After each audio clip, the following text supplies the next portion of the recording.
ring the gavel and open the City Council meeting for Tuesday, May 29, 2018. Thank you all for coming. Our first thing is to stand and take the Pledge of Allegiance.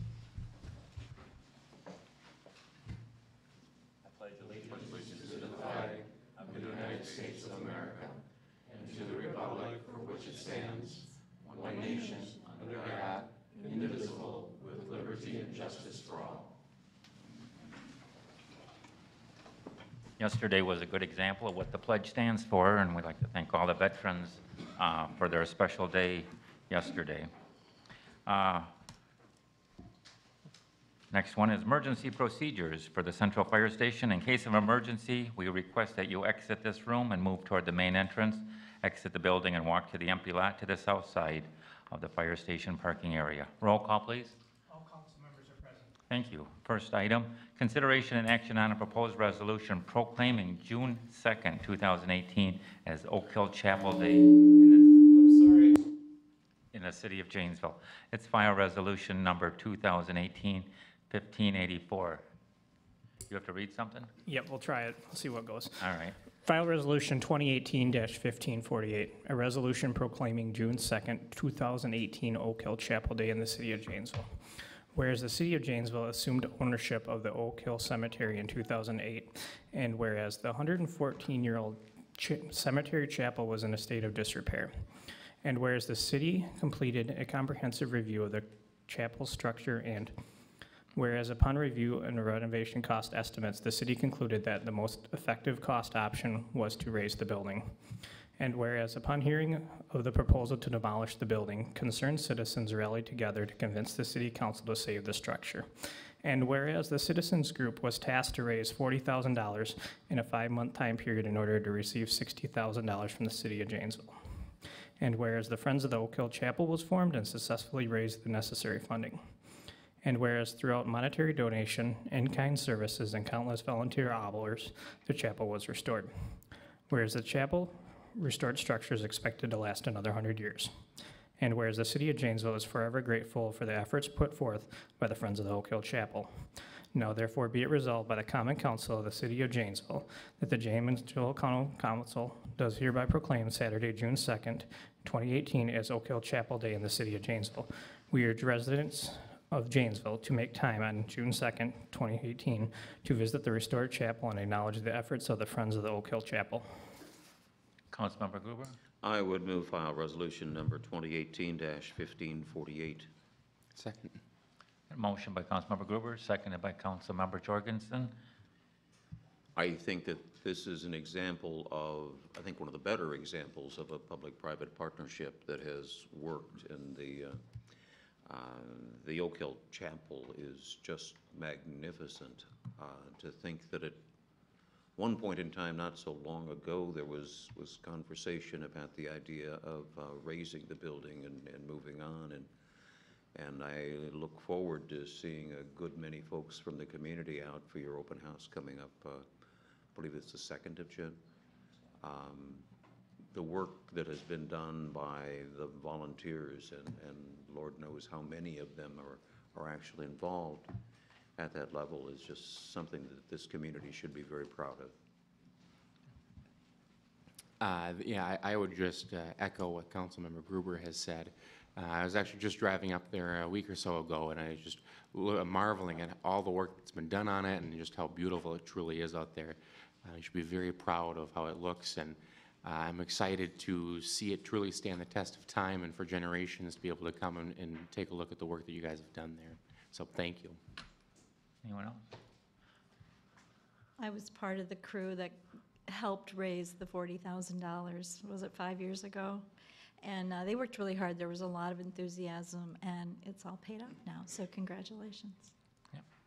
I was up there this morning because I won't be able to be on Saturday when they have their open house, and job well done.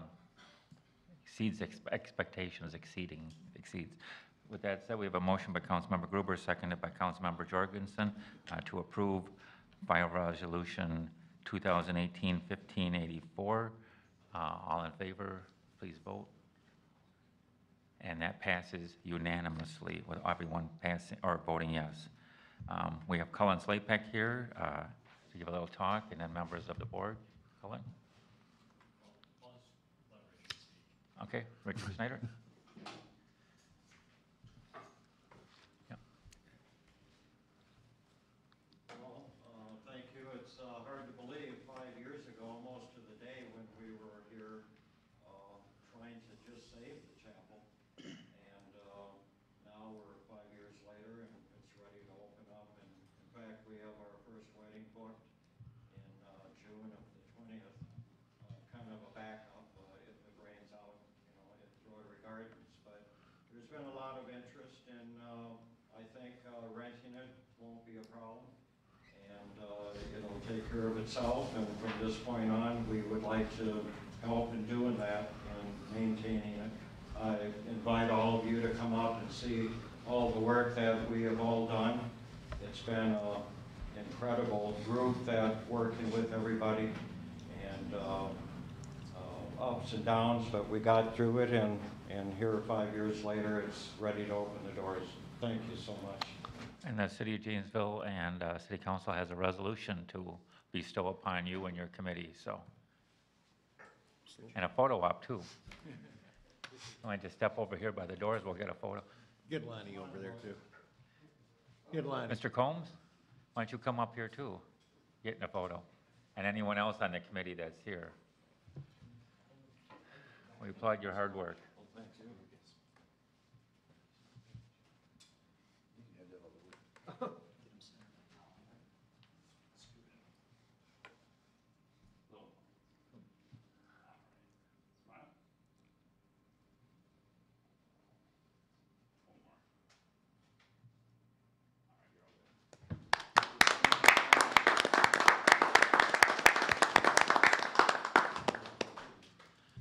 Our next item are public comments on items on the agenda not requiring a public hearing and on matters which can be affected by council action. When the clerk calls your name, step forward, state your name and your address. You'll have 4 minutes to make your comments, and Wisconsin open meeting laws limits the ability of the city council to respond. Richard Schneider? Yeah, I just wrote that down, not knowing. That's fine. Daniel Decker? Okay. That's fine. Allison Lass?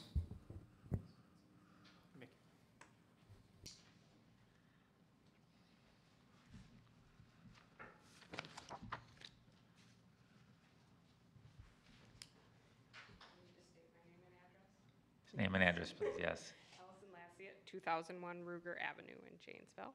And I am here representing Badger Property Investments. We're on the agenda here later for our TIF proposal.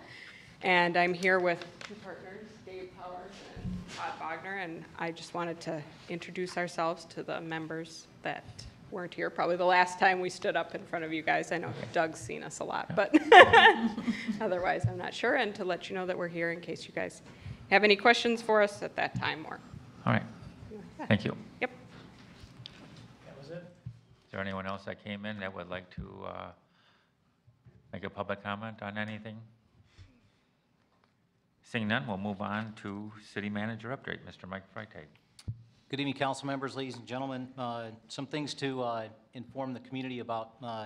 First of all, I just wanted to bring to everybody's attention, we have this great tradition in Janesville where flags are placed on the poles that essentially, lead on our gateways as they come into Janesville. And so we need to recognize the work of the Janesville Patriotic Society. Essentially, they put in over 200 flags every year on Court Street, Center Avenue, Beloit Avenue, Racine Street, Parker Drive, Milton, and then at the 5 Points intersection. The Janesville Patriotic Society volunteers log more than 60 hours doing that, and all those flags are certainly donations to the city, but they're all raised or all purchased through funds raised by the Janesville Patriotic Society. They can always use more help with volunteers or with funding, and so if you'd like to get in touch with them, I can certainly get you in touch with Tom Stahura and the Janesville Patriotic Society. But it's just a great piece of Janesville and who we are as a community. The other thing, it's not on the notes here, I will mention, we had a lot of concern last week as far as where our parks and our downtown and our Traxler Park, specifically the Veterans Plaza and Oak Hill Cemetery, going to be ready for Memorial Day weekend. And I really have to say, just a great shout out and kudos to our Parks Division. I don't know if Cullen is still here, whether he's moved on. But they really surged this past week. If you've been paying attention to the weather, we've had the rainiest, wettest May in history here in Janesville and in the state for that matter. And so the ability for them to get ahead of the power curve with cutting grass and trimming and making sure everything looks nice was very, very difficult. And so they surged this past week. They worked on the weekend to make sure that specifically Traxler Park, Veterans Plaza, Oak Hill Cemetery, et cetera, were properly cared for, manicured, and ready for yesterday's events. And so just want to give them a shout out. A lot of great hard work, and two great leaders essentially setting the standard and being good role models. And that was Cullen Slapak, the Parks Director, and our Parks Supervisor, Ethan Lee. They were actually out on Friday string trimming around the headstones in Oak Hill Cemetery because they're shorthanded by 4 people right now. And so, it was a great leadership lesson for them. So kudos to the Parks Division for getting the city straight for Memorial Day. Some other things for the community to know. We've got a couple requests for proposal that are out on the street right now. If anybody's interested in reviewing those requests for proposal, you can go to our city website /RFP, which stands for Request for Proposal. But we're currently soliciting proposals for 3 projects that the city is undergoing this year. Number 1 is a personnel policy review. Number 2 is the indoor sports facility from a marketing and financial feasibility study. And then also some grounds maintenance services at some of our city facilities that we need some assistance at. And so if anybody's interested, that's the website to view. Second on the list is open book. That's the opportunity for residents to come forward and sit down with the assessing office staff and say, I don't understand why my tax assessment is the way that it is, whatever that cost is or that value is. And so we had 23 people that visited with our assessing office staff. It's now complete, and a handful of those were waived by the Board of Review. 3 were actually reviewed by the Board of Review, but the process continues. It's open, it's transparent, and certainly accessible. Moving on the website, if you visited our city website, down in the lower right-hand corner of the homepage, you'll note a video clip with Alan Luckett as our star for Cease the Grease public service announcement. I'd encourage you to check it out, and if you want to just type in or click on that website, you can certainly do it. But essentially it's a message that we got to get fixed in the city of Janesville. We've got some significant challenges across the city with junk, stuff, grease, eggshells, baby wipes, all kinds of crazy things that get run down the disposal that should never go down the disposal. And so this is a great public service announcement. You can see the click to the video there with Alan kind of talking folks through why this is a problem. And then really something that the water utility has instituted is a little cap for your tin can, so that when you, instead of dumping your grease down the disposal in the sink, you can fill up the can, put it in the refrigerator, let it harden up, and then throw it out with your regular sanitation pickup. But we started that initiative, and the Cease the Grease caps are free. Encourage everyone to view the video, because if we don't get that stuff cleaned up, and we aren't better at it, maybe we won't have the problem currently, but certainly future generations will in our wastewater system. So some upcoming events for everybody to know about. June 1st, that's this Friday night, at the Senior Center is the Carnegie Senior Center fundraiser. That goes from 6 to 9 p.m. More information available on our website. June 2nd, as mentioned already this evening, is the Oak Hill Chapel celebration. That's at Oak Hill Cemetery, 1725 North Washington. Starts at 10 o'clock. There'll be an official ceremony at 10:30. And tours and just opportunities for people to see the great work that's been done all the way until 4.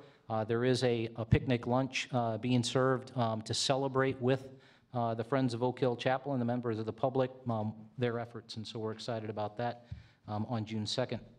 Also, JPD's Bike Rodeo down at Wilson Elementary School, that's going from 10 a.m. to 12 noon. June 5th, Main Street Entertainment featuring Uncommon Wealth begins at the Roth Pavilion. That's 7 p.m., and that concert series goes for essentially the rest of the summer. First 6 sponsored by the city, the next 4 sponsored by Downtown Janesville Incorporated. So great opportunity to come down and enjoy some entertainment.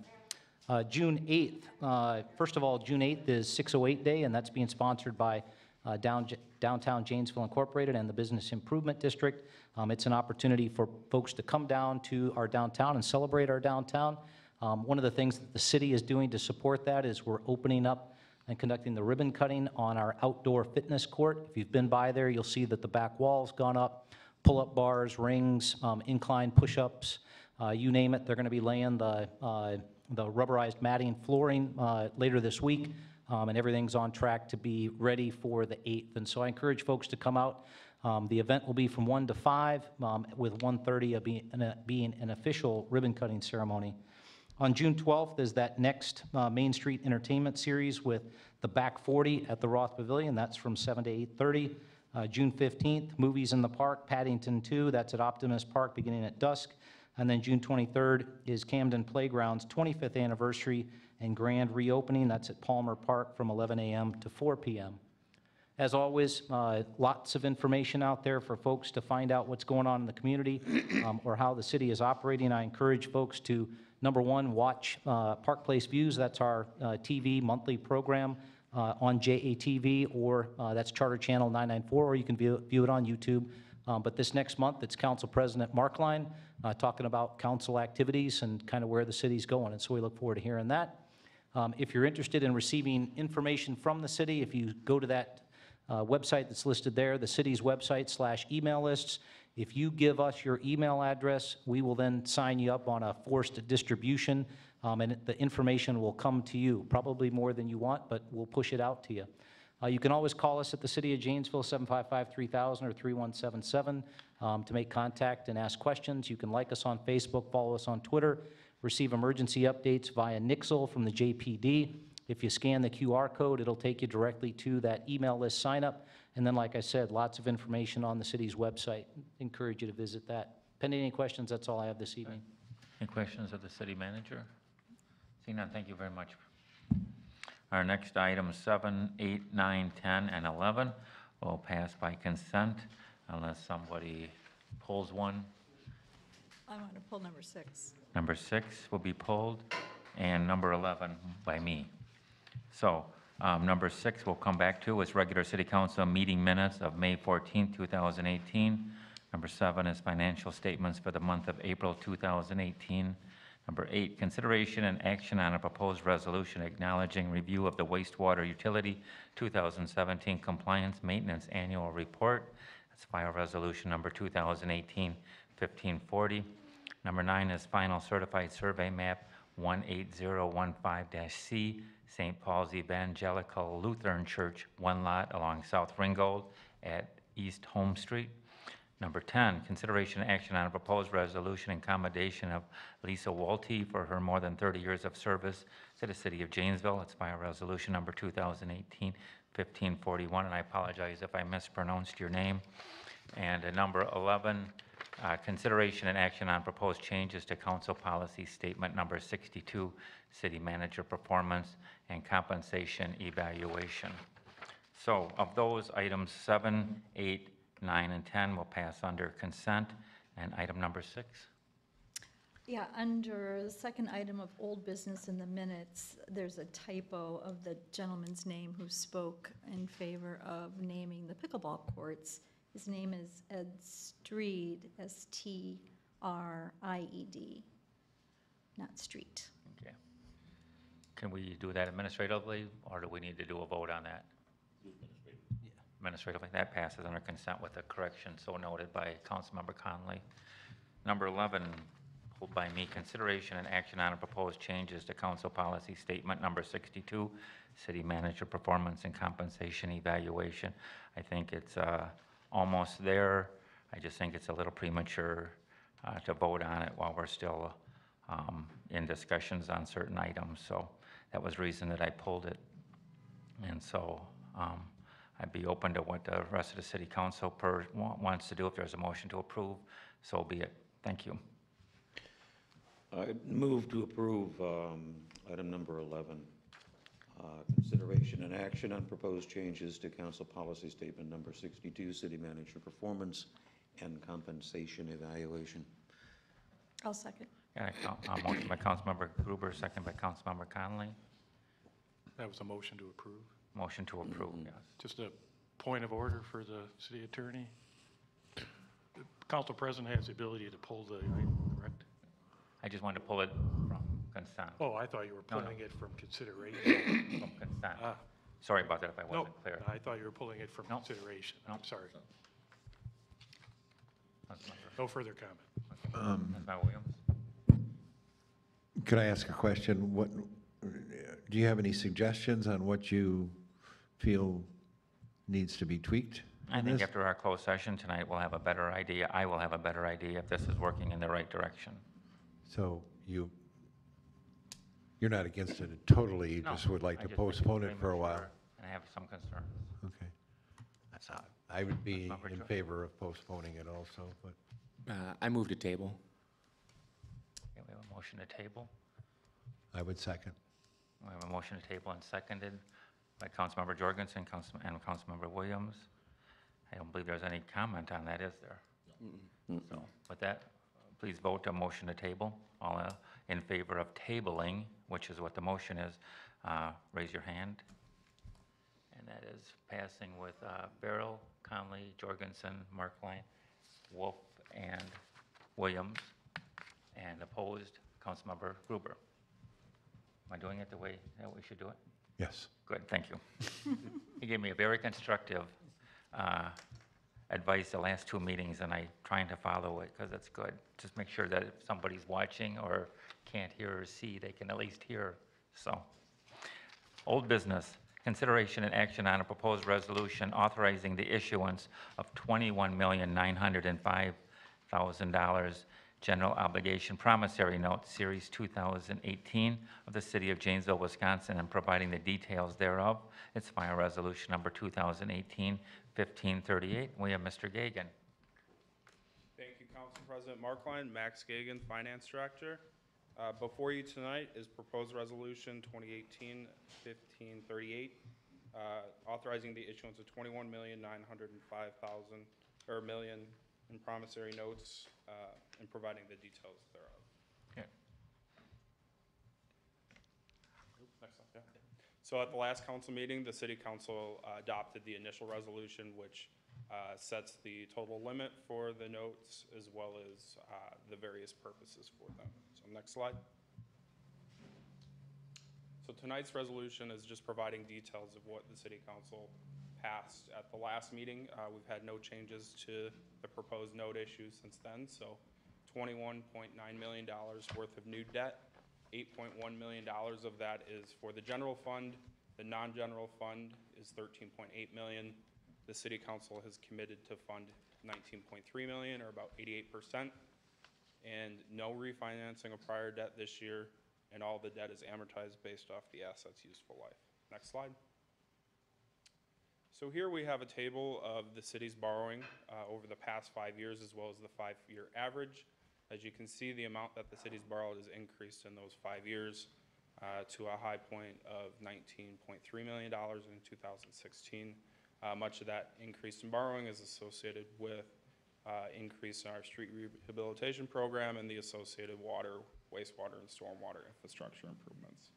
Additionally, some increases in tax incremental district borrowing as well. So the 5-year average comes to about 16 million, and this year's issuance is about 21.9 million, so considerably more. However, in the coming years, especially when 2013, $10.9 million issuance will come off, that average will increase. Next slide. So this year's note issue falls within the parameters established by Council's Policy 75 on debt management. And there's really two metrics that we look at.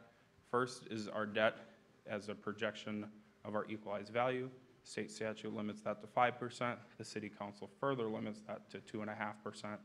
And this year, even though our debt issuance is more so than past years, the amount is decreasing to 2.11% because our equalized value growth outpaced the increase in debt burden. Next, we look at our general fund debt service payment and how that projects out to total general fund expenditures. We limit this to 20%, and this year's projected issuance would be at 18.5%. Next slide.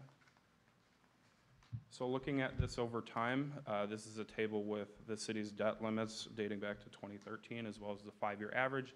You'll see that what we're proposing this year, we're at 42.2% of the legal limit, which is right about where the 5-year average is, and it is actually our lowest amount since 2015. Next slide. And next, we also look at our debt per capita. Debt per capita is just the debt burden per each resident in Janesville, and that amount has been increasing for the past few years and would be increased $90 with this issuance. Next slide. Next, we also do a comparison amongst our peers as to where the debt burden ranks. We look specifically at the GO debt per capita as well as the GO debt as a comparison of a community's value. Our peer average is about $1,500, and our Janesville average is at $1,387. So, and this is data from 2016. And then as a percent of the community's value, the average is about 47%. And in that year, we were at 42.3%, so a little bit below the averages in both. Next slide. Next, we also look at how our debt compares on a regional scale. You know, the city of Janesville is much larger than most of our regional communities outside of Beloit. However, we do compare favorable. Our GO debt per cap is a little bit higher than our regional peers, but our GO debt as a percentage of our equalized value is a little bit less. Next slide. So at the last council meeting, the city council adopted the initial resolution, and at that time, it had the ability to add and or delete projects for funding from the note issuance. And at tonight's meeting, asking the city council to adopt the details resolution, and they can either keep it as is or delete projects, but just note that the total amount of the note issuance cannot increase at this time. Next slide. And then lastly, on June 25th, we'll come back, we'll take bids from underwriters in the morning and then come back with those bid awards and ask the city council to adopt a resolution awarding our notes to the lowest bidder and establishing the interest rates and agree to levy taxes. Next slide. So as part of the supporting materials, there was a couple of exhibits, the first being our 2018 capital improvement plan schedule by funding source, those projects highlighted in green, the city council has previously committed to fund. Exhibit 2 was a detailed description of all of our 2018 capital improvement projects. Next slide. Exhibit 3 was a graph of all of our major funds that are taking on debt service with the 2018 note issue and the amortization over their projected schedules. And then Exhibit 4 being Council Policy 75 on debt management. Next slide. So at this time, I would ask the City Council to adopt File Resolution 2018-1538, authorizing the issuance of $21,905,000 in promissory notes and providing the details thereof. And at this time, I'd be happy to answer any questions. Councilmember Gruber. I'd move adoption of file resolution number 2018-1538. A motion by Councilmember Gruber, second by Councilmember Wolf. Excuse me.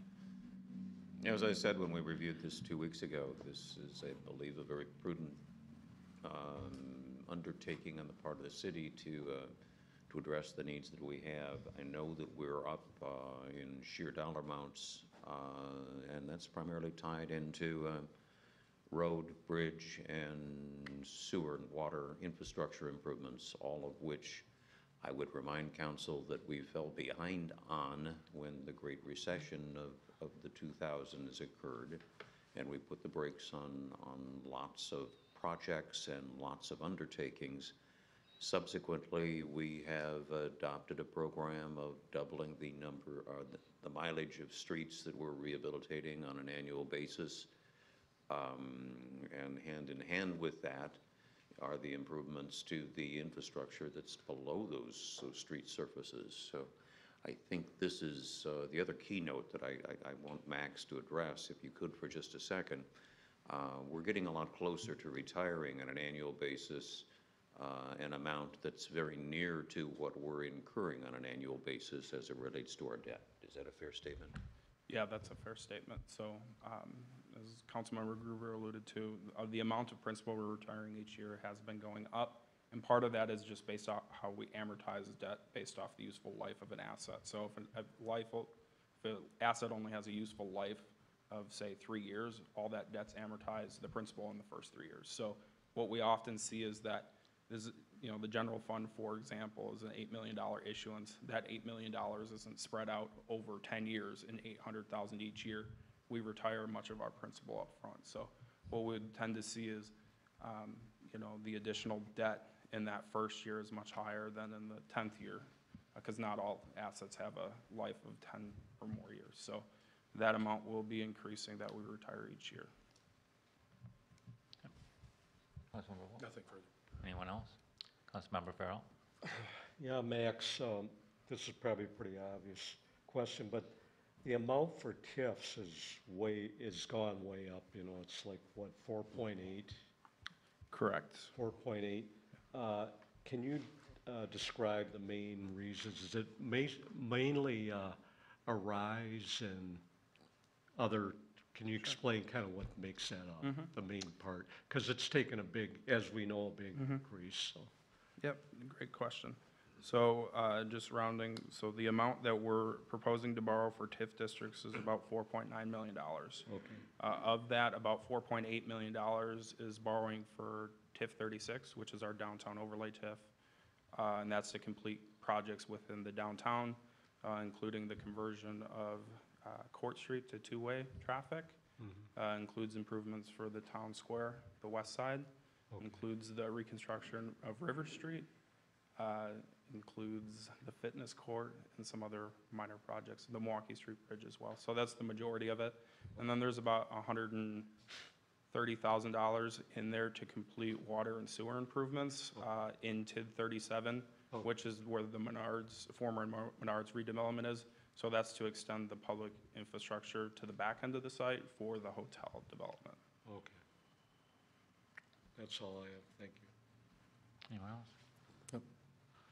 Councilmember Jorgensen? I just wanted to put it out there, I will be voting no on this.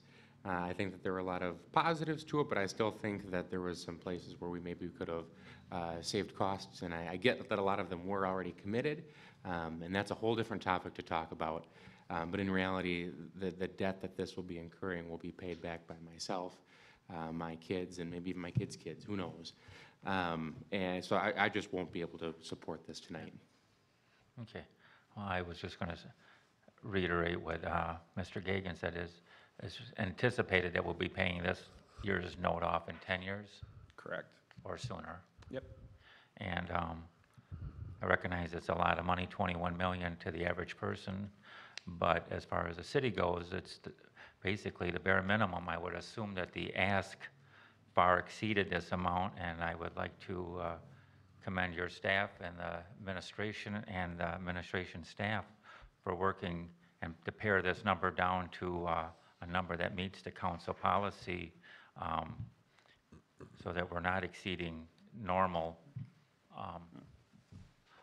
limits that we have already set up. So I think if we would have put the ask in there, this number could have been a lot higher, and I think we pared it down to the absolute minimum that we need to replace our infrastructure, which we've heard loud and clear, and to work our strategic plan, specifically the downtown. So that said, seeing a hand, Councilmember Williams. It would be really nice if we didn't have to borrow anything. If we just had all the money coming in and we just could write a check for everything, but this is, how we have to do this. And I've looked this over. I really don't see anything in here that I care to nitpick and pull out. Yeah, to some people, some things may be more of a need and the others may be more of a want, but I think it's within reason and it's something that we need to do, and I don't have any suggestions on what we can pull, so I will be voting in favor of it. Thank you. Councilmember Wolf? Just a general question, Max. When you talk about fund-specific debt, such as a utility or a TIF district, the debt service is paid back within the increments of those districts, correct? Not by the general public. Correct. For Okay. a TIF district, the debt service paid off by the increment generated from that district. However, there are situations where you do make significant investments in a TIF district before the increment's generated, which is what's occurring in TIF 36 right now. However, over the life of the TID, it will. But over the life of the TID, we still have 26 more years to recover that cost. All right, and not from the general tax base. Correct. Thank you. Is that set? Oh, Just Councilmember one Farrell. other question, Max. As far as compared to our peer cities, which I don't know if a lot of people understand, there's 14 peer cities that are pretty close to our population size? Correct, yeah. Population size, we also look at, their form of Right. government, Right. scope of services. things And like as that. your graph pointed out, we're right in the middle. I mean, as far as general, debt as a percentage of equalized assessed value, it's pretty much we're kind of in the middle there. So I guess what I'm trying to say is I don't think we're doing pretty good compared to our peer cities. So. Yep. And the available data lags there, as I mentioned, so our percentage is a little bit higher. is Yeah. Where I mentioned, Right. with this note issuance, the percentage compared to the community's value will be decreasing. Right. And I'm not sure other communities will be in that position. So I actually see our position relative to our peers improving in the coming years. Right. Thank you. That's all I have. Thanks. Anyone else? Otherwise, we have a motion by Councilmember Gruber, seconded by Councilmember Wolf, to approve Rep. Resolution number 2018-1538. Please vote. And that motion passes 6-1 with Gruber, Farrell, Conley, Markline, Wolf, and Williams in favor, and Councilmember Jorgensen opposing. They're not abstaining, opposing.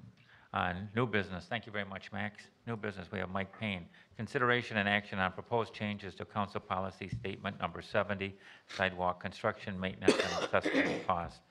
Mr. Payne, welcome. Thank you, Council President Markline. My name is Mike Payne. I'm the city engineer.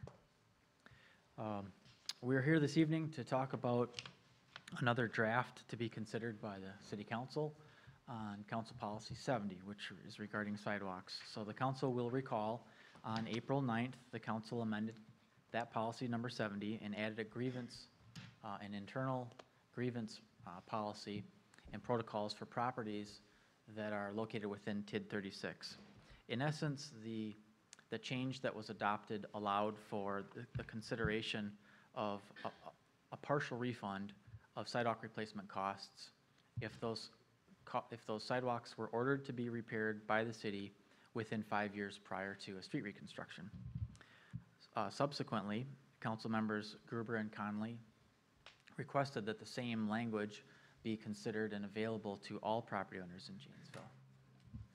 Next slide, please.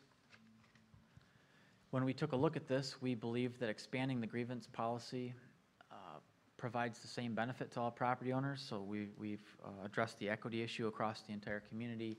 There was a very minor fiscal impact in doing so, and staff supports the changes on that basis. Next slide, please. The recommendation is for the council to adopt the proposed changes as they've been drafted and included in your packets. Those changes are to Council Policy 70, which is the sidewalk construction, maintenance, and assessment of costs. And with that, I would be happy to answer any questions. Councilmember Gruber? I was going to move the adoption of changes to Council Policy Number 70, sidewalk construction, maintenance, and assessment of costs. Second. And a Councilmember Gruber, seconded by Councilmember Conley. Councilmember Gruber? I'm happy to note that at least the preliminary estimates that were provided by Public Works demonstrates that this will not have a significant fiscal impact on the city. But I'm more excited about the fact that we're demonstrating a bit of equity in a council policy, and we're providing a benefit potential to every resident of the city, every property owner in the city, as opposed to just a geographically predetermined area like TIF 36. So I'm pleased to see the issue on the table tonight. Councilmember Conley? Nothing further. Councilmember Farrell? Yes, I have a question for Mike. Please explain the process. I mean, if somebody has a grievance on their sidewalk thing, is that going to come directly to the council, or is there going to be some committee, as we have just about everything else, that will review and recommend this to us? I don't know if I'm explaining myself clearly, but just about everything that comes here is gone through a prior committee. Sure.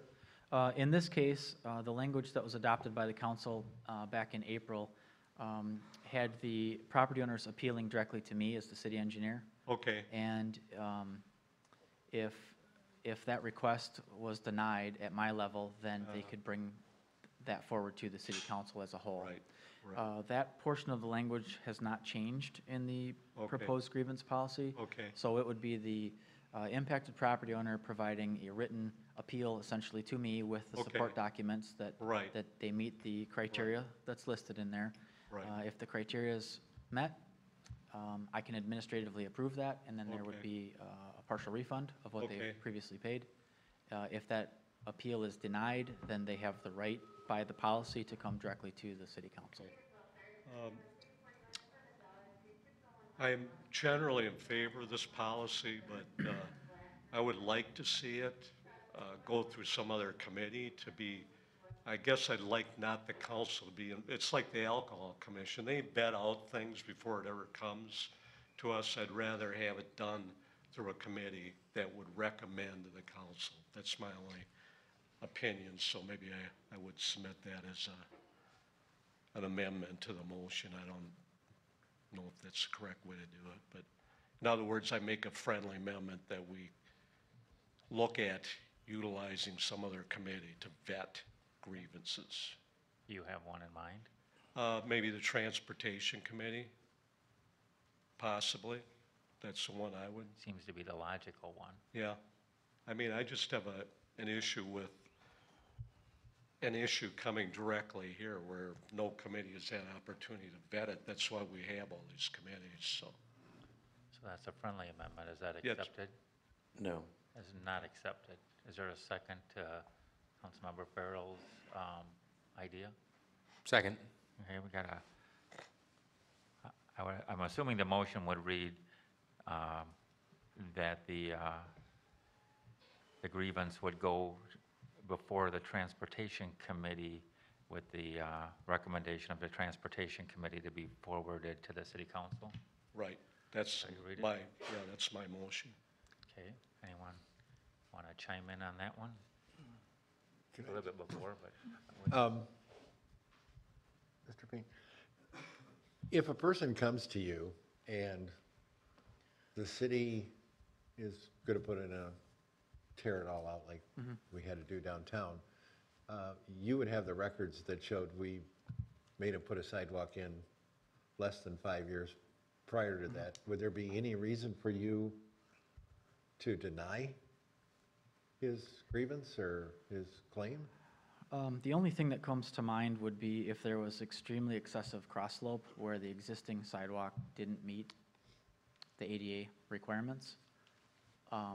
But other than that, I can't really think of a reason why I would deny that. I guess I would also point out to the council that, that there is a separate council policy regarding the purpose of the Transportation Committee, which is essentially evaluating regulated traffic control devices within the city. So I'm not sure that that sidewalk or the fiscal components related to sidewalk is relevant. The last comment I would offer up is As we evaluated the corridors of South River Street, Main Street, and West Milwaukee Street to look back at what percentage of replacement sidewalk we, might fall into this category, it was only 1.5% of the sidewalk replacement would fall into the category where somebody was, historically, where somebody was given an order to replace a safety hazard, and then within 5 years, we came back and did a complete street reconstruction. So I can't imagine, to answer Councilmember Williams' question, that I think the decision's going to be pretty cut and dry, and the onus is really on the property owner to make sure that they provide the written request of me with support documents to meet the protocols as previously adopted by this council, as well as it's a very, very low percentage, 1.5%. I guess I could see maybe if the guy, instead of 5 years, came to you in 5 years and 4 months or something like that. But anyhow, where are we at the property in 36 down on River Street right now? As far, is that still property owners paying 100% or? Yes, the effective date of this protocol was after action taken by the council, and the subject property owner has not contacted our office to ask for any reconsideration or refund. Okay, and unless we make this retroactive back to then, he can't? Yes, it was not my understanding that this new policy and protocol would revert back to somebody in the past. Okay, so I guess the question to Walt, could we make this retroactive back to?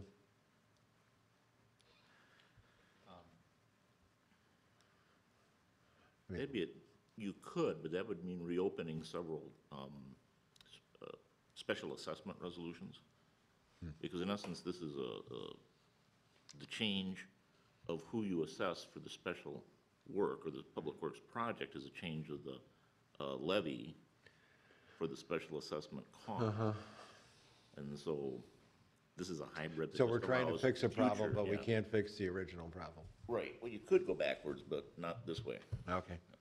And I guess getting back to, I'm on the Transportation Committee, and I don't see where Okay. this should come before them. Okay, could I amend my amendment then? How about, I'll keep throwing, how about the planning committee? They have everything else. Mr. Payne, is there a committee that you think would be appropriate? I can't think of one. I think the way it's drafted and the way the council supported this on April 9th, that it falls Right. under kind of the professional duties as assigned to me as the city engineer. And I guess if I And I'm still comfortable have the with that. floor, go to him, and this isn't a real good committee right here. We're an elected committee. Goes to him. If he turns it down, comes to us. That's what we get paid, the big dollars. So that's all I have. Councilmember Conley? I just think it adds more hoops to people to have to come to you, and then you bring it to a committee, and then the committee decides, and then it might come to the council. I just think it's an added hoop that we don't really need. So I'm not in favor of it. My only comment is being one of the few people that were in the dreadful sidewalk meetings, that if we get a bunch of people that have grievances all at once, and we have, I'm looking at probably, obviously, the worst case thing, but I hope we don't get like 5 or 10 people that we have to listen to those type of grievances. That's my only concern. I wouldn't anticipate that, Yeah. not with 1.5% of the Right. people Okay. falling into the Okay. possibility All category. right, okay. All right, thank you. Councilmember Gruber? Without beating a dead horse, we, in the drafting of this particular policy statement, entrusted responsibility for first point of review in the city engineer position. And I don't see any real value added to have the city engineer review it, have some unnamed committee review it, and then have it come to the council in the event of some adverse action that is taken by one of the 2 prior levels. Ultimately, that adverse action is going to get heard here if the person affected, or the business affected decides that they want to challenge the judgment of whomever did the first or the second or the third review, the buck is going to stop here. And why add another level of bureaucracy when I don't believe that I'm in a position to question the professional integrity and qualifications of the city engineer to do a fair and professional review and judgment and then process an item. I feel very confident that the city engineer is the ideal position to take a look at these issues, and there is recourse in the event that his or her determination is different. I don't see a need to throw an intervening committee or two or three in there, particularly when in the judgment of the engineer, it doesn't appear that there is a committee that is really in a position to do the type of review that you would be doing. Is that a fair assessment? That's fair. Okay. Councilmember Farrell. Not to debate Councilmember Gruber, I agree with many of the things he said. However, many of the committees we have in our setup, like the Sustainability Committee, the ALAC, the Planning Committee, and it goes on and on, their duty is to recommend decisions to the council. I'm merely saying, and granted, I don't have maybe the appropriate committee, but that some other committee vet this before it comes here. Now, I certainly don't mean to imply that the city engineer, he would be the first course of action, but to have it just come directly here, it'll probably, like Mike said, it'll be a rarity, so I'm probably making too big of a deal out of it. But I think that's why we have committees, to do this type of vetting. So that's all I have to say on this. So. All right. Well, Councilmember Farrell, different from this proposal versus a lot of others, a positive recommendation by Mr. Payne doesn't go to a committee. Therefore, it wouldn't come to the council. Where positive recommendations through ALAC, transportation, they come whether they're positive or negative. Right. So this wouldn't come under a positive recommendation, which I think streamlines the process, and given the depth of the issue, doesn't need much more vetting than what's already being proposed, again, in my opinion. Councilmember Williams. Vote on the amendment? In a second. I got a couple questions. Okay. Then we will. So, Mike, I'm just going to walk through this process. Right now, you send a letter out that would follow under the sidewalk construction maintenance and assessment, and I understand this is for ordered repairs. Is that what we are? Or is it new? That's what this grievance protocol applies to, yes. So someone's got a sidewalk that the city has deemed as non-compliance. If this goes through citywide, you need to put a thing on there that says something to the effect of, by the way, your street is scheduled for reconstruction sometime between now and 2023, or 5 years in the horizon. Is that what you're going to have to do? Our street program is planned out for 3 years. Yeah, so this is a 5-year window, so you're not really going to know. I'm just thinking we're sending a message to people that have delinquent sidewalks. Take your chances, let somebody get hurt, let them trip, let them fall, because I'm going to gamble that in 5 years they're going to redo my street. Unless I hear a different way of approaching it, the city doesn't know what they're going to be doing from years 4 and 5. When I brought up the idea of expanding a small part of the downtown to the entire downtown, it was based on the thing that we have a known timeline of what we're planning on doing in the downtown today. We know where we're going to be for the next 5 years, so we could smartly tell a property owner in this affected district that fix it, don't go hog wild, but fix it, knowing that in 2020 or 22, we're going to be redoing your street. And that's what this guy complained about down on River Street, was he did all this, he did it to the state of the art, and he probably could have found a less expensive way to make it safe for the public.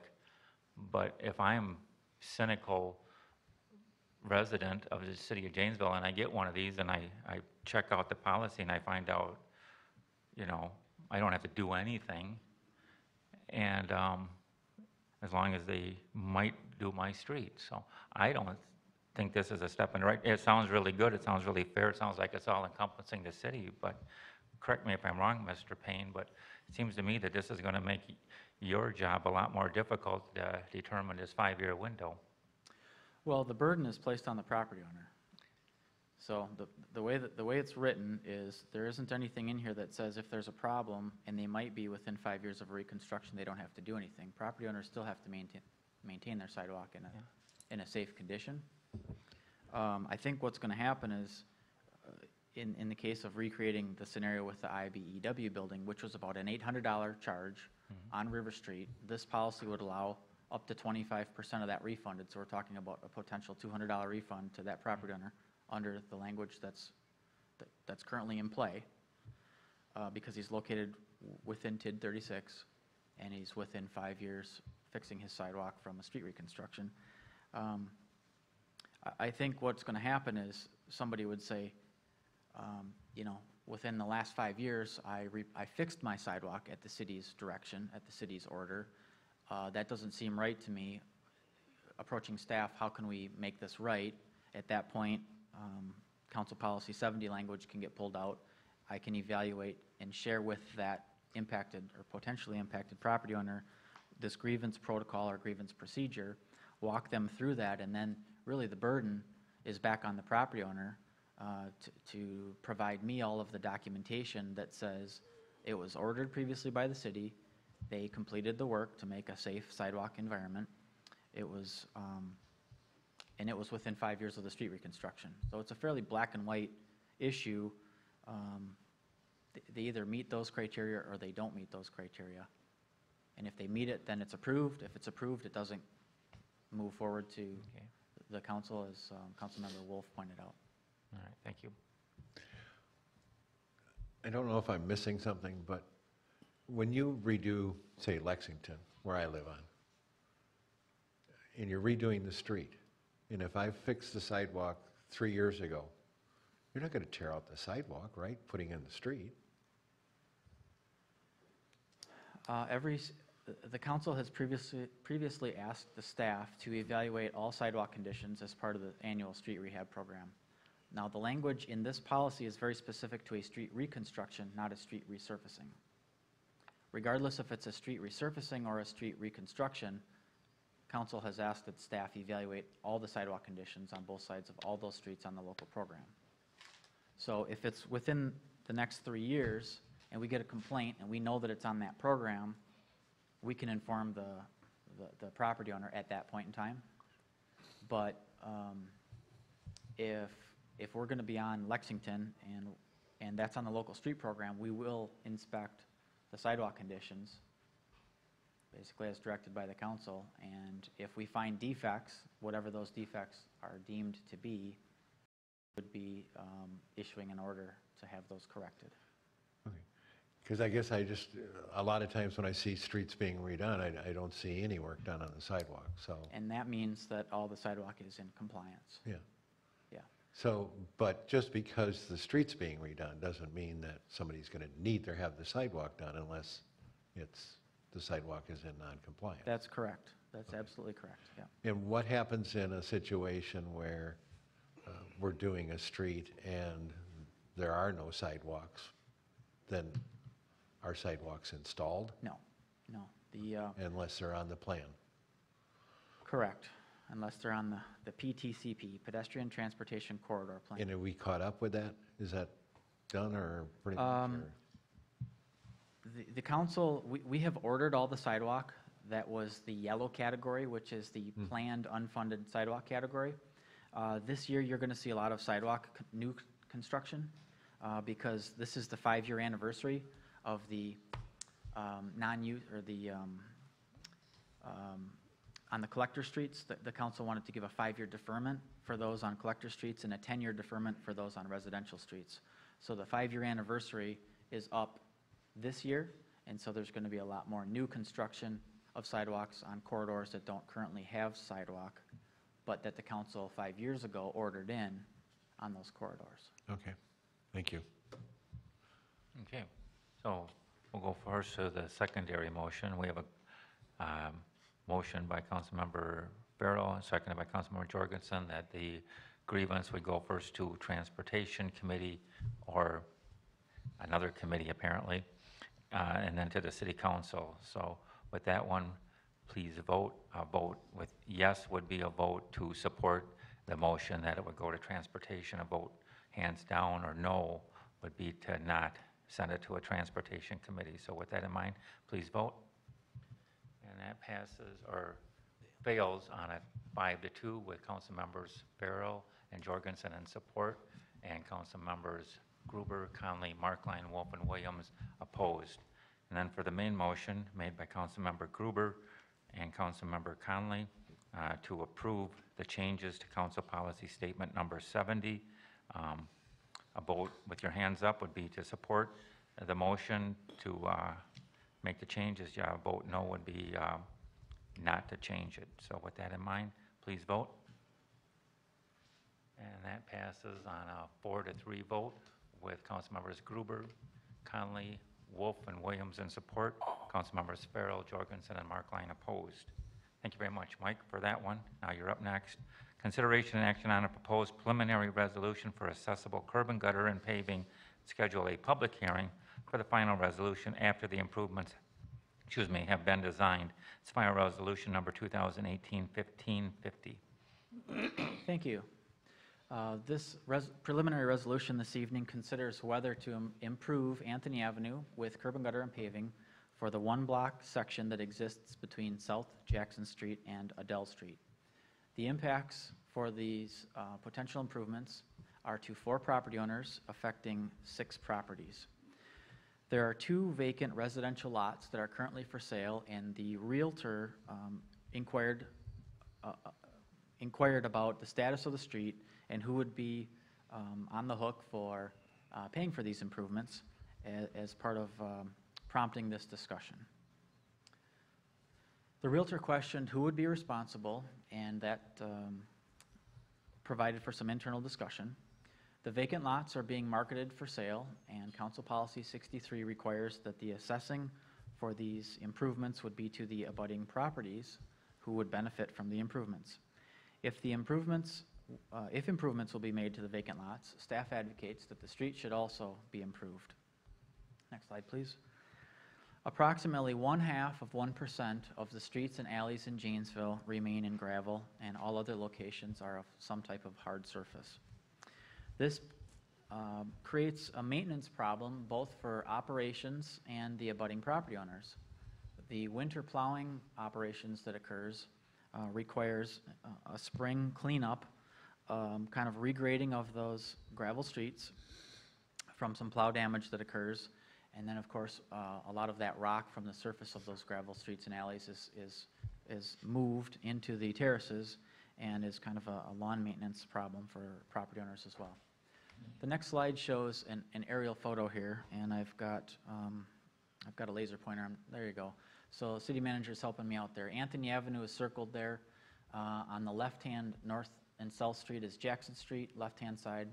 On the right-hand side is Adele Street. You can see Simmons Manufacturing in the upper right corner of the photo.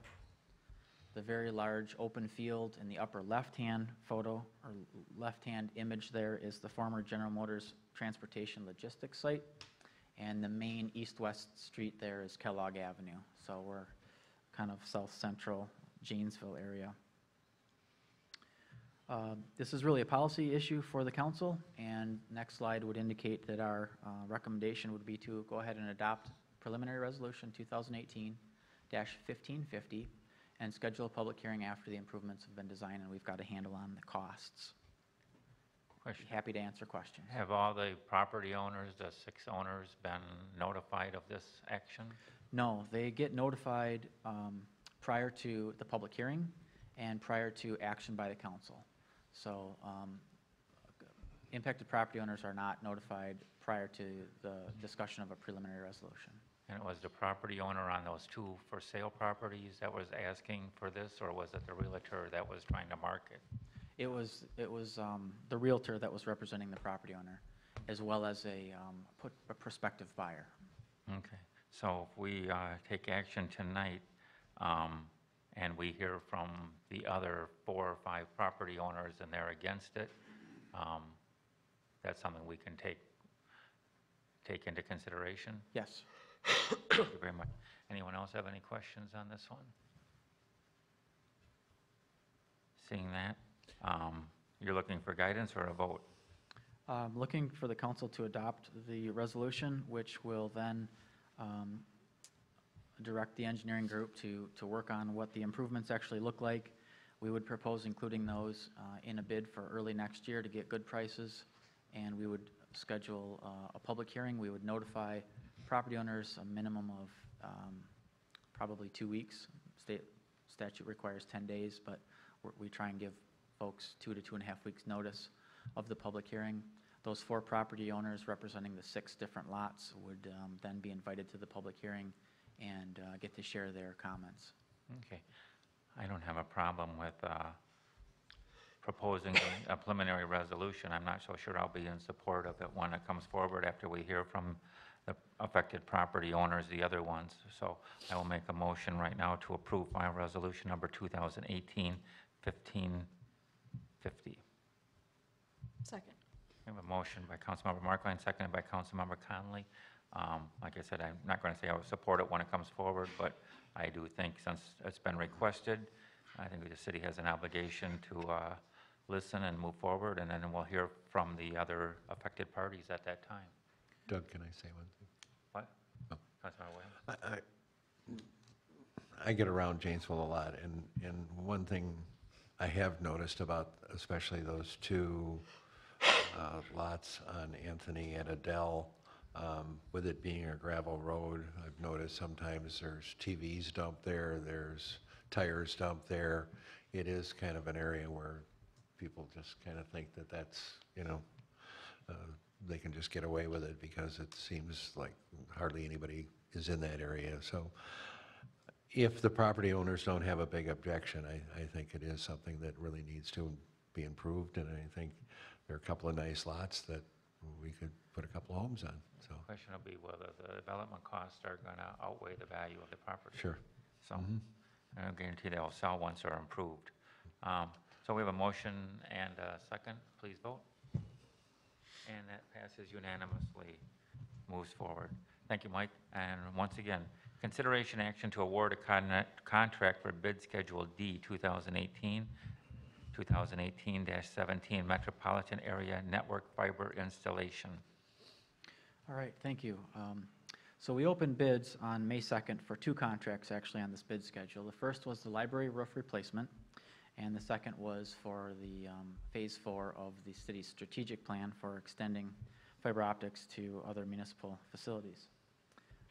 The next slide shows the overview of the library roof replacement project. We had 9 qualified plan holders. We received 5 bids. The consultant had estimated the project at about $500,000. Given the considerable amount of copper flashing that will be reworked and reinstalled as part of this project. The low bid was $319,000. The second low bid was $323,430. Staff is not recommending that the council take action on this contract this evening, and I'll get into that a little bit later. The next slide shows the fiber project. We had significant interest with 12 qualified plan holders, received 4 bids. The consultant estimate was about $590,000. The low bid was below that at about $540,000. Again, this implements the next phase of the city's fiber optic strategic plan. Our recommendation on the next slide is to have the council award contract 2018-17 to J&R Underground LLC in the amount of $539,267.38. However, staff is currently conducting reference checks for the second low bidder on the library roof replacement project. I expect to come back to the council at the next meeting, which is on June 11th, with a recommendation. Distinctive Roofing was the low bidder for the library project, and they are currently a subcontractor on the City Hall renovation project. After bids were opened on May 2nd, The roof was under replacement, under construction at that time on City Hall project. City staff became aware of performance-related issues related to the low bidder, in this case on the library replacement project. And staff wants to make sure that the decision that's made on the library project, which is like the second largest building that we have, is in the city's long-term best interest. And so I expect to be back in front of the council in 2 weeks at the next meeting to make a recommendation on the library roof replacement. So this evening, we're just asking for a commitment from the council to move forward with Phase 4 of our fiber optic project across the community. Happy to answer any questions. And the funds for these are included in the note issue that we procured? Yes, they are. Thank you. How many phases are there? There are multiple phases, and I don't know if the IT director looks like he might be coming forward to help me answer that question. He kind of programs it. I work with him as we reach out to the various municipal infrastructure. He kind of programs it, secures the funding, and then I help with the construction. So I'll turn it over to Gordy LaChance. Gordy LaChance, IT manager. So there's no fixed number of phases to this. We try to break it up in chunks that run around 300 to 500,000. This particular project will extend to one of our biggest needs, which is the wastewater treatment plant. They're suffering actually more than almost, they are suffering daily by congested network traffic right now, and this will alleviate that. We're also able to extend out to Fire Station number 2. Rock County is partnering with us and paying for part of this project. That will get them to the job center so that they can network in there and drop some of their communications channel. And we're also partnering with the University of Wisconsin in Madison to provide a pathway for them to bring the URock campus online, and they're paying for that share of it as well. The next phase that we will probably do, and this is tentative at this point in time, we're taking a 1-year hiatus to take some of the pressure off of the capital projects here, would be to go out to Fire Station 3, probably the cemetery and the golf course, in preparation of providing an alternate path to Rock County's communications center, which is a major critical point for us right now. We have only a single pathway, and if there's damage to that, we wouldn't want to lose the public safety connections that go into the 911 center and the communications center for counties. So my expectation is that's going to be a very expensive project, so we'll probably split that in 2 pieces, and then the last piece would get Fire Station 4 and the Black Hawk Golf Course, and then at that point in time, they can drop their commercial from the 2 golf courses, and then we will sell them services to operate. So if we will also eventually, I'm hoping with the one that goes to the Rock County Communications Center to pick up Fire Station 5 and position enough fiber as if we expand north, and if we partner with Milton, we would be able to expand northward to Milton.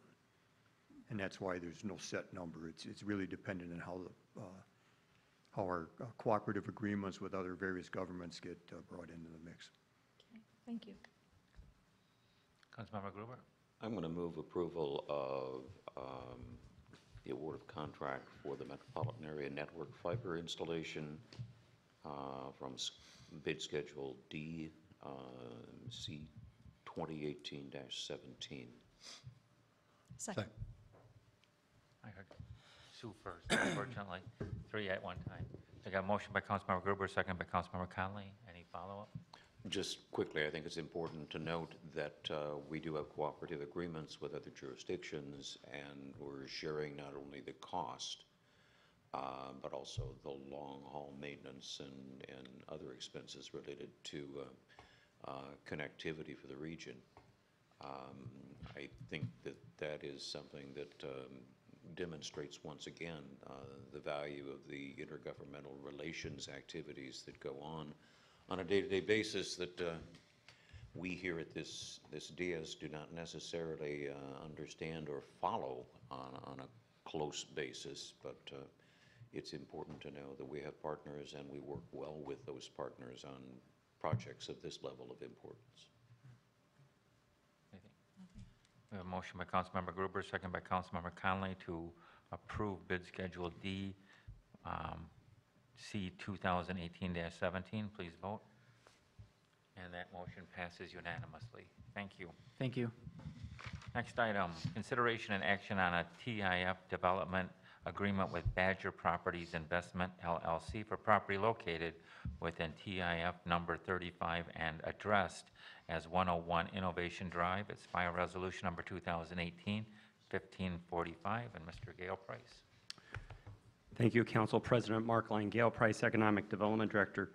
Excited to bring you tonight before you a TIF development agreement for Badger Property Investments, and this project would be a 150,000 square foot industrial or warehouse structure to be located at 101 Innovation Drive. This site, as you may recall, was previously under the control of Gray Wolf, and they've chose to do a project in Madison rather than not here, and that has opened up this site for Badgers to come forward here in Janesville and continue their growth of projects here in Janesville. The site is currently owned by the city. It's 16 acres approximately. Again, Badger Property Investments LLC would be the developer, and they're building this on a speculative basis. Now, they are talking with potential clients, but at this point, they are looking at this as a speculative project, similar to the two projects that they've recently completed in the East Side Industrial Park.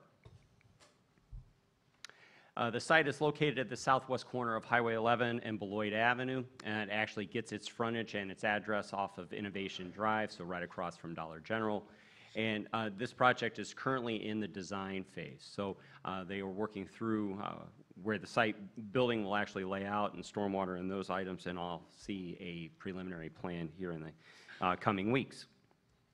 To get into the details of the project specifics, Badger Property Investments will receive from the city the 16-acre site, which is valued by council policy at just under $550,000. A development incentive at the time that they move forward with the actual construction of $625,000. And then once we secure it, the adjoining residence, that's along Highway 11. And that was actually also discussed when we had done the previous agreement with Gray Wolf. What they will actually guarantee is the construction of a 150,000 square foot industrial project that would have a value of $5.4 million as determined by the city assessor. That would also create an increment of just over $134,000 annually. And based on our council policy, this would be structured as a 10-year deal, so they would have 10 years for the repayment of that incentive, and then they would need to complete the building by December 31st, 2020. That allows them some opportunity to move the building shell forward and wait for the actual client to land if they don't land it before that. But what we have found is that our speculative buildings here in Rock County have basically performed very well. They've actually been able to land tenants before they get completed, because what we're seeing is that site selectors are really focused on buildings that are under construction. They have a guarantee then as to when it's really going to get done. Lastly, this would create ready-to-occupy space. And just as what I've mentioned before, the buildings have been getting leased up before they're completed, and the site selectors are really giving preference because they want to be able to tell their clients, this building is under construction and we have a known timeline that we can work with. Certainly, we have a very good performance record here with getting plans approved, reviewed, people in the ground, but that certainly says well to our review policies. But if the site selectors haven't worked with us before, they really like to see those buildings under construction. With that, the city would recommend that the council approve file resolution 2018-1545, which would approve the TIF development agreement with Badger Property Investments. Thank you, and I'd be happy to answer questions. Councilmember Wales. Gail, back to the two properties that are on Highway 11. Looking at the layout of the property, as far as the map goes, it's kind of going down their driveway, and your plan is to acquire both of those residents? Eventually, the first one we would acquire is the one to the east. To the east? Yes. And is that cost in here also? It's built in, yes. And are there any relocation fees or anything like that? There's somebody living in the residence, so we would most likely have relocation costs. Okay, and that's all included in Yeah. this? Okay. And then, once we did that, then this would be more of a rectangle then? Yeah, there's certainly, we've given up some right-of-way for other road improvements out there. That's why we have a highway for a frontage along Beloit and along Highway 11. That's a little irregular, but yeah, in general, that would clear up that corner. Is anybody living in the residence to the west? No, Okay. not at that- this time. Okay. All right, thank you. Anyone else? Councilmember Farrell. Gail, when, I don't know if I missed it, but when does this TIF break even? This TIF will actually, and it depends on a number of factors, because certainly Shine, we have a lot of carrying costs with the land that we're carrying for Shine right now. Okay. But when we anticipate the completion of Shine and the completion of this project, and because Dollar General is overperforming, considering where we were negotiated, this would be basically cleaned up in 9 more years. So again, if we brought more projects forward, it's going to advance that. But we have till 2031 to close out this TID. So we have 13 more years on this TID. Okay, the forgivable loan, again, at what point do they get that? We would What do, triggers that? we would do that at issuance of building permit in this project. Issue the building permit. That means obviously that they've got other financing at that point? Yeah, and that's really the trigger point is that Okay. we don't want to be, we don't want to be the first in, we're the last in. So we're closing the gap on the project.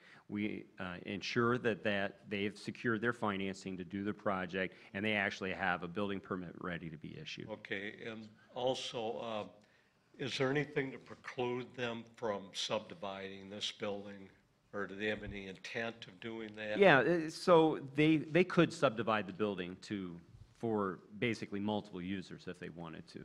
Now, what we found is that the preference is 100,000 square feet or larger for the projects that we've been landing. So we would hope that would continue on this. They've built some plan into the project that they could demise that if they needed to. Okay, okay. And obviously, at this point, none of this is based on a number of jobs or anything? No, there's no letter of intent or anything like that. We're not talking to a client specifically at this time. Right, okay.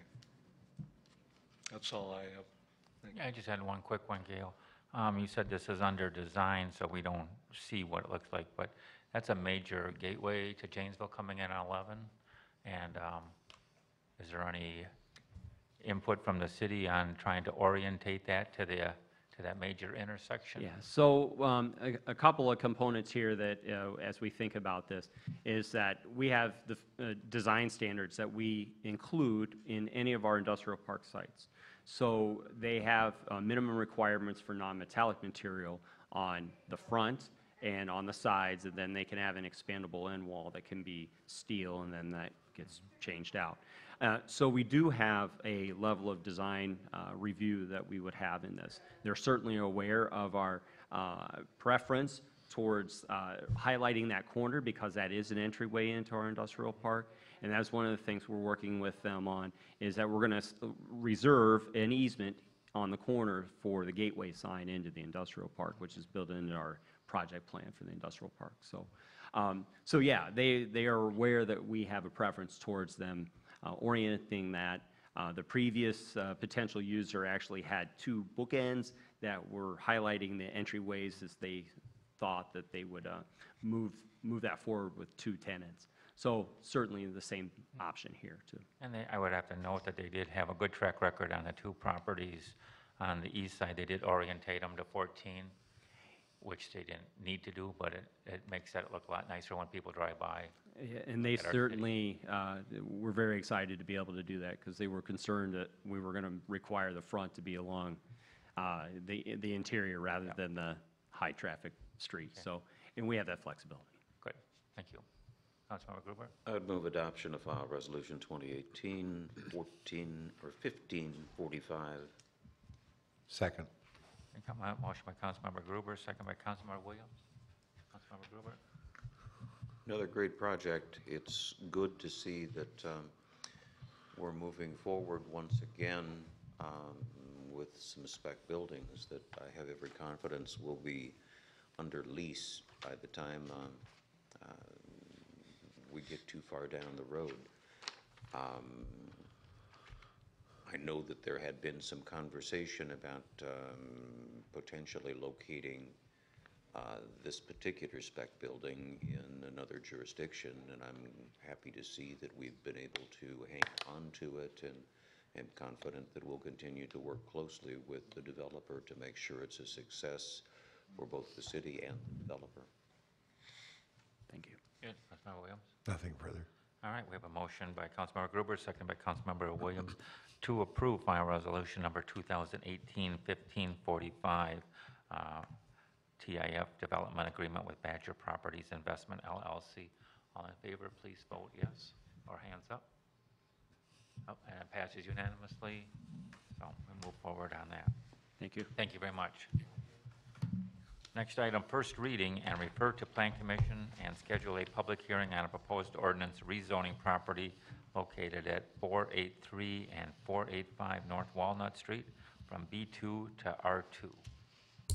File ordinance number 2018-722, an ordinance changing the zoning classifications of 483 through 485 North Walnut Street from B2 Community Shopping District to R2 Limited General Residency District, with penalties and injunctive relief for violation thereof as set forth in Section 18.28.010 of the Code of General Ordinance of the City of Janesville.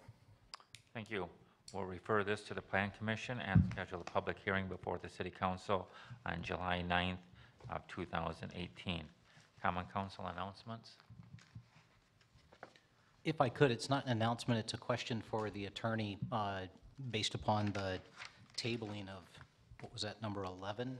If I could ask the attorney to provide the council with some perspective. Sure. City Attorney Klimchik, we've talked about this previously, and I just want to make sure we're clear and the council understands their expectation going into closed session. But tonight we're scheduled to talk about, in closed session, the performance evaluation itself. However, it sounded like the council thinks they're going to talk about the process for the performance evaluation in closed session, which I don't believe is covered by closed session statutes or requirements. And so could you please clarify that is it okay to talk about the process in closed session, or must the council stay focused on the performance evaluation itself?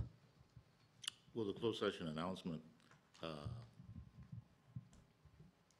it's noticed for tonight is to talk about the parameters of the goals and expectations of performance, not the process itself.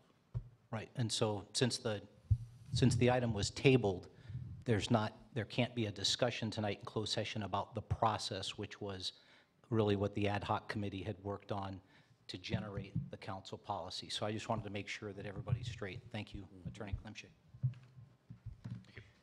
Any other announcements? Seeing.